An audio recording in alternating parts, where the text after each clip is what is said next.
علامات الساعة الكبرى. العلامة الكبرى الأولى المسيح الدجال. إنه أول العلامات الكبرى ليوم القيامة. إنه المسيح الدجال. أحداث خروج الدجال. حديث النبي عما حدث لتميم الداري. عن فاطمة بنت قيس الفهرية قالت: سمعت نداء المنادي، منادي رسول الله صلى الله عليه وسلم ينادي: الصلاة جامعة. فخرجت إلى المسجد فصليت مع رسول الله صلى الله عليه وسلم، فكنت في صف النساء التي تلي ظهور القوم. فلما قضى رسول الله صلى الله عليه وسلم صلاته جلس على المنبر وهو يضحك، فقال: ليلزم كل إنسان مصلاه.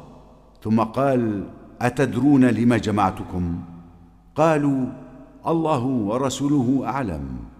قال: إني والله ما جمعتكم لرغبة ولا لرهبة، ولكن جمعتكم لأن تميما الداري كان رجلا نصرانيا، فجاء فبايع وأسلم، وحدثني حديثا وافق الذي كنت أحدثكم عن مسيح الدجال.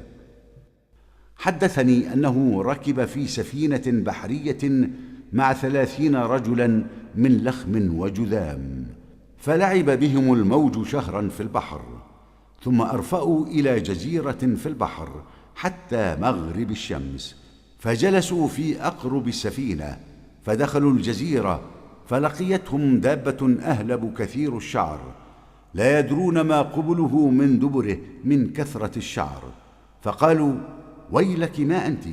فقالت: أنا الجساسة. فقالوا: وما الجساسة؟ قالت: أيها القوم انطلقوا إلى هذا الرجل في الدير، فإنه إلى خبركم بالأشواق. قال: لما سمت لنا رجلا فرقنا منها أن تكون شيطانا. قال: فانطلقنا سراعا حتى دخلنا الدير، فإذا فيه أعظم إنسان رأيناه قط خلقا وأشده وثاقا، مجموعة يداه إلى عنقه، ما بين ركبتيه إلى كعبيه بالحديد. قلنا: ويلك ما أنت؟ قال: قد قدرتم على خبري، فأخبروني ما أنتم؟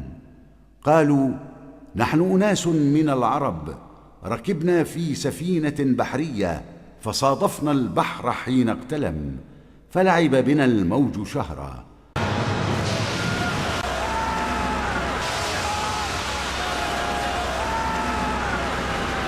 ثم أرفأنا إلى جزيرتك هذه، فجلسنا في أقربها، فدخلنا الجزيرة، فلقيتنا دابة أهلب كثير الشعر، لا يدرى ما قبله من دبره من كثرة الشعر.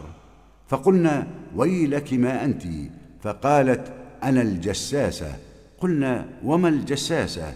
قالت: اعمدوا إلى هذا الرجل في الدير، فإنه إلى خبركم بالأشواق. فأقبلنا إليك سراعا، وفزعنا منها، ولم نأمن أن تكون شيطانا. قال: أخبروني عن نخل بيسان. قلنا: عن أي شأنها تستخبر؟ قال: أسألكم عن نخلها، هل يثمر؟ قلنا له: نعم. قال: أما إنه يوشك ألا تثمر. قال: أخبروني عن بحيرة طبرية. قلنا: عن أي شأنها تستخبر؟ قال: هل فيها ماء؟ قالوا: هي كثيرة الماء. قال: إن ماءها يوشك أن يذهب. For centuries, the Sea of Galilee has inspired believers the world over.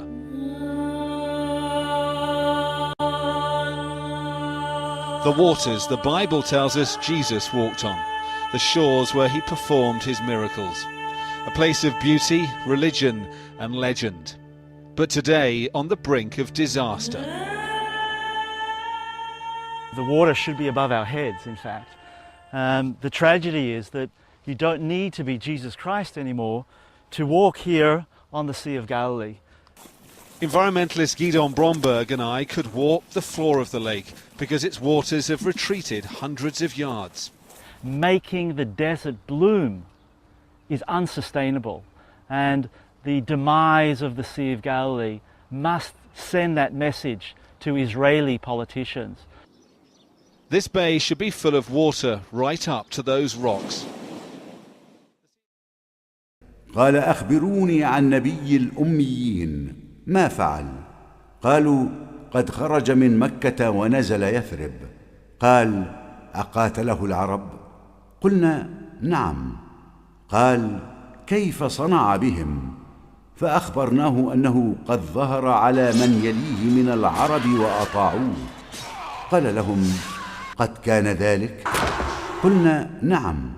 قال أما إن ذلك خير لهم أن يطيعوه، وإني مخبركم عني، إني أنا المسيح، وإني أوشك أن يؤذن لي في الخروج فأخرج فأسير في الأرض، فلا أدع قرية إلا هبطتها في 40 ليلة غير مكة وطيبة، فهما محرمتان علي كلتاهما. صحيح مسلم. لكن هناك من هيأ لظهور هذا الشخص قبل وجوده على الأرض.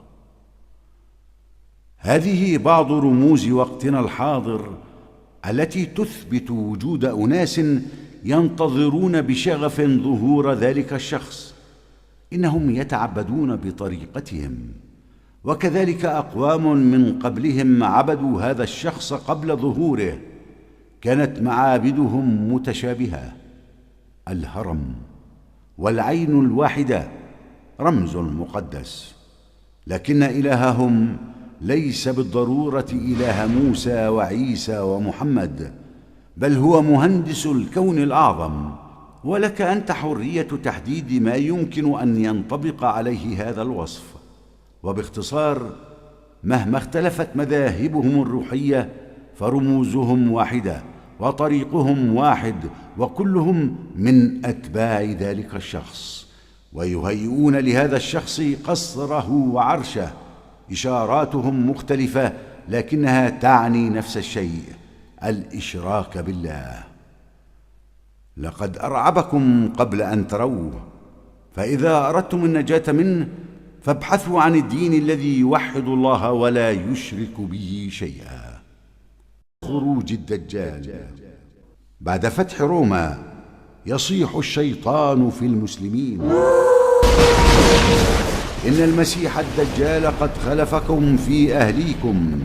لكنها كانت كذبة من الشيطان لما رأى ما وصل إليه المسلمون من فتوحات وفتح القسطنطينية وروما ونشر دين الله. فيرجع المسلمون إلى أسوارهم وقلاعهم فزعين مما سمعوه، ويرسل المهدي المنتظر 10 فرسان ليتأكدوا من هذه الإشاعة.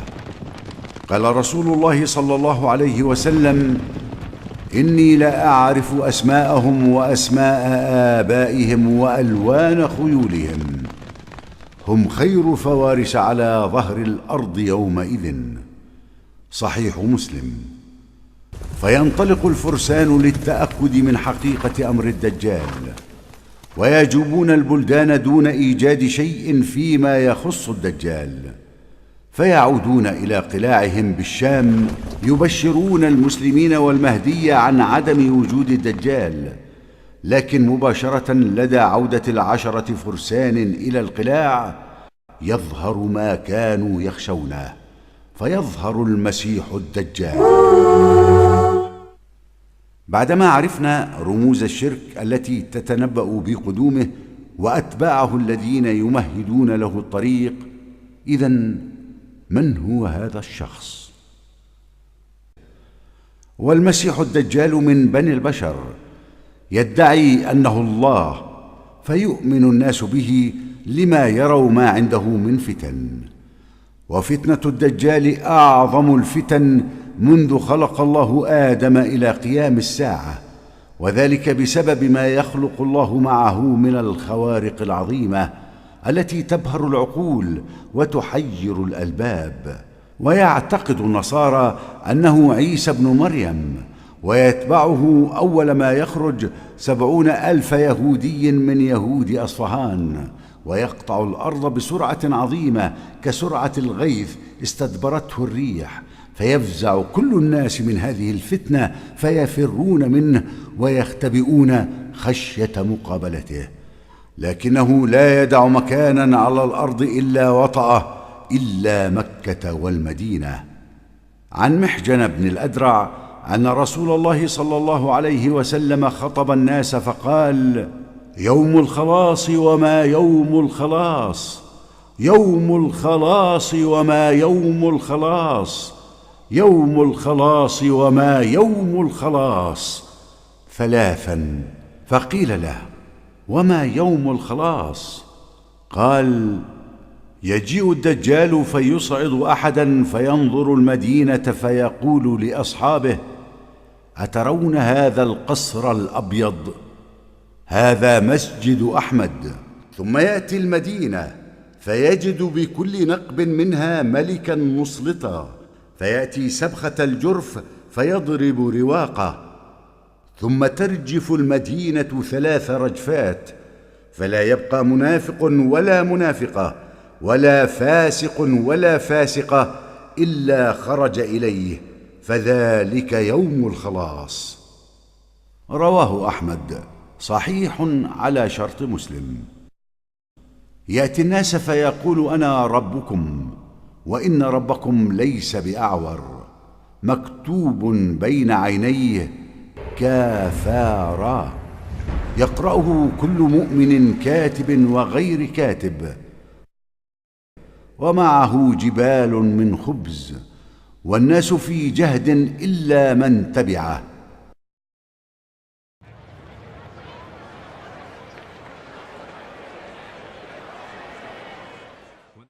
ومعه نهران، فيذهب الناس للشرب من ماء جنته فإذا هي نار، فمن أدخل الذي يسميه الجنة فهو النار، ومن أدخل الذي يسميه النار فهو الجنة.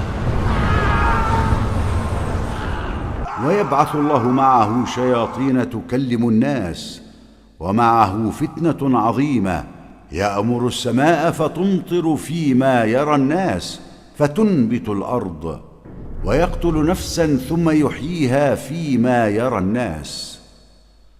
عن أبي أمامة الباهلي رضي الله عنه قال: قال رسول الله صلى الله عليه وسلم: إن من فتنة الدجال أن يقول للأعرابي: أرأيت إن بعثت لك أباك وأمك أتشهد أني ربك؟ فيقول: نعم. فيتمثل له شيطانان في صورة أبيه وأمه فيقولان: يا بني اتبعه فإنه ربك. رواه ابن ماجه.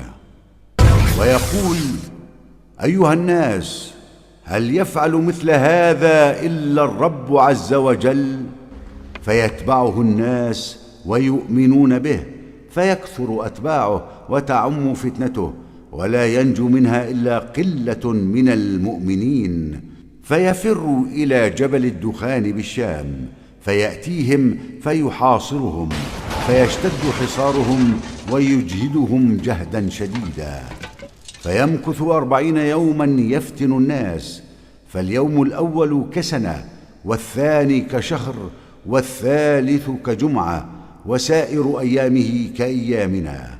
فإذا انتهت 40 يوما على ظهور الدجال، يأتي أحد المسلمين إلى المهدي بالبشرى أن جاءكم الغوث.